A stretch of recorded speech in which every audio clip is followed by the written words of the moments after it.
Shalom, selamat pagi Bapak Ibu, saudara-saudara dan keluargaku yang diberkati Tuhan Yesus Kristus. Firman Tuhan pagi ini saya ambil dari kitab Kejadian pasal 2 ayatnya yang ke-18. Demikian firman Allah. Tuhan Allah berfirman, tidak baik kalau manusia itu seorang diri saja. Aku akan menjadikan penolong baginya yang sepadan dengan dia. Bapak Ibu saudara-saudaraku, firman Tuhan pagi ini saya beri judul cara iblis menghancurkan keluarga Kristen. Saudara-saudara sekalian, dari mulanya Allah rancangkan keluarga itu hidup berbahagia. Dikatakan dalam Kejadian pasal 2 ayat 18, Allah tidak tega menciptakan manusia seorang diri, sehingga Allah menciptakan penolong baginya yang sepadan. Saudara, ini adalah sebuah kebahagiaan, sebuah ikatan kebahagiaan yang Allah rancangkan dari awal. Ketika Adam dan Hawa ada di Taman Eden, Allah punya kerinduan kelak manusia akan terbentuk menjadi sebuah keluarga yang bahagia. Allah kemudian memberkati keluarga tersebut, memenuhi bumi dan berkuasa atas bumi.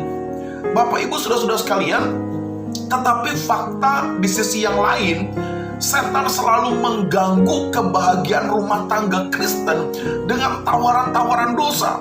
Kejadian pasal 3 jelas, setan tidak tinggal diam ketika keluarga Kristen hidup dalam kebahagiaan. Setan mulai menyerang keluarga Kristen ketika keluarga Kristen diberkati.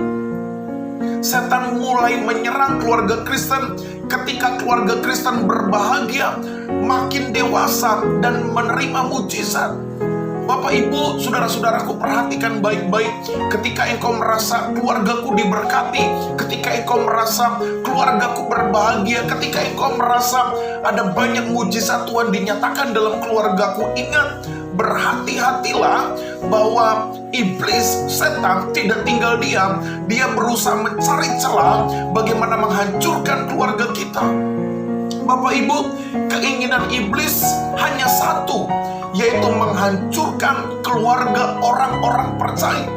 Sehingga dengan demikian ketika keluarga hancur, maka gereja menjadi hancur. Dan kalau gereja hancur, tidak ada anak-anak Tuhan yang hidup di dalam kebenaran, maka tidak lama lagi saudara, dunia ini akan dikuasai oleh iblis dan kehendak iblis akan dinyatakan dalam dunia ini. Karena itu saudara, keluarga Kristen harus hidup kokoh, keluarga Kristen harus hidup kuat di dalam Tuhan. Ketika dalam kebahagiaan, ketika di dalam kondisi diberkati, mengalami mujizat Tuhan, kita tetap harus waspada. Kita harus tetap bangun hubungan yang dekat dengan Tuhan dan tetap melakukan kebenaran firman Tuhan. Nah, bagaimana cara iblis menyerang keluarga Kristen? Saudara, saya menulis ada 3 cara iblis di dalam menyerang, menghancurkan keluarga Kristen. Yang pertama adalah dengan memberikan roh kekhawatiran atau dengan memberikan situasi kekhawatiran. Bapak Ibu, Matius jelas mencatat satu bagian judul firman Allah yang perlu kita waspadai tentang hal kekhawatiran.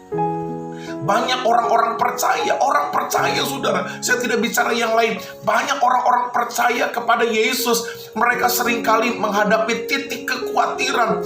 Mereka khawatir akan apa yang mereka makan, minum, pakai. Bahkan mungkin mereka khawatir akan kebutuhan hidup. Mereka khawatir akan pekerjaan, karir, dan lain sebagainya. Iblis terus tanamkan kekhawatiran, sehingga pada akhirnya kita lupa Tuhan, mengejar solusi dari kekhawatiran, dan pada akhirnya kita tinggalkan Tuhan. Hati-hati keluarga Kristen. Lalu yang kedua, cara iblis menghancurkan keluarga Kristen, yaitu dengan memberikan situasi kebingungan. Kalau sudah khawatir, maka bingung harus ngapain. Kebingungan inilah titik awal iblis untuk menghancurkan keluarga Kristen. Maka iblis tawarkan produk-produk dunia. Salah satunya adalah okultisme, kuasa kegelapan. Salah satunya adalah cara-cara curang. Salah satunya adalah cara-cara duniawi yang tidak berkenan di hadapan Allah. Bapak Ibu, bagaimana cara iblis menghancurkan keluarga Kristen, yaitu dengan cara memberikan kebingungan. Saudara, pada saat kita bingung, pada saat kita tidak tahu apa yang harus kita lakukan, firman Allah berkata, carilah Tuhan, carilah kerajaan Allah, berlutut di hadapan Tuhan, pakai hatimu, pakai mulutmu untuk berseru kepada Allah.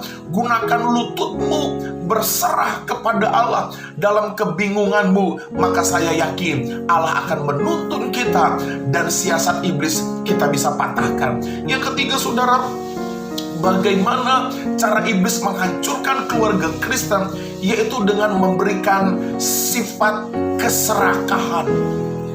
Tidak pernah puas dengan apa yang ada.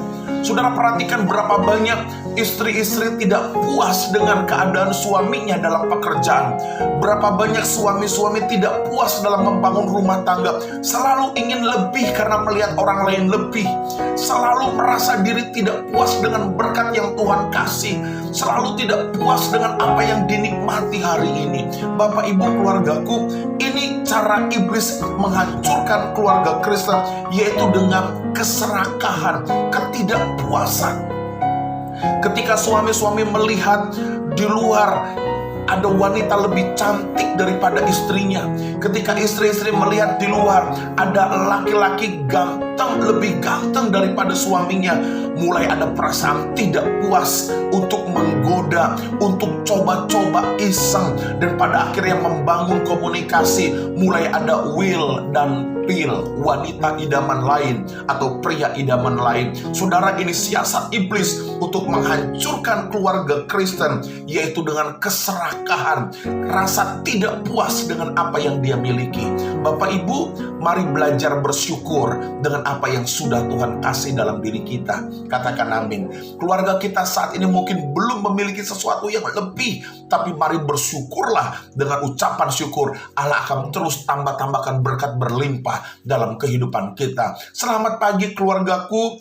Pertahankan keluarga kita biar hidup di dalam kebenaran firman Allah. Shalom, Tuhan memberkati.